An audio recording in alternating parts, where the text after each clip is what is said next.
पण मी उद्धव ठाकरे यांचे आभार मानेन की उद्धव ठाकरेजींनी माझे 1000 रुपये वाचवले.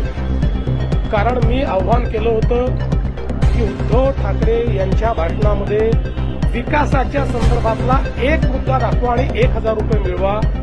काल मी तर काही त्यांचं भाषण ऐकलं नाही, पण मी फक्त भाषण संपल्याबरोबर जे भाषण ऐकणारे आहेत त्यांना विचारलं, 2-3 पत्रकारांना विचारलं, बाबा मला 1000 रुपयाचं त्या ठिकाणी आता फटका आहे का? उद्धव ठाकरे काहीतरी विकासावर बोलले का? अख्ख्या भाषणामध्ये विकासावर ते एक मुद्दाही बोलले नाहीत, ते बोलूच शकत नाहीत. त्यामुळे ते अधवा तत्वा बोलतात. खरं म्हणजे त्यांचं बोलणं स्वगत असतं, कारण पुढे माणसंही नव्हती. यावेळेस तर अशी परिस्थिती होती की पुढे माणसंही नव्हती, त्यामुळे त्यांचं स्वगत होतं. पण तरी देखील त्यांचे आभार मानतो की त्यांनी नेहमीच्या पद्धतीने लोकांच्या संदर्भात, विकासाच्या संदर्भात, लोककल्याण कसं करणार, राज्याला पुढे कसं नेणार, पीएमसीला पुढे कसं नेणार, याबद्दल अवाक्षरही न काढता मी जे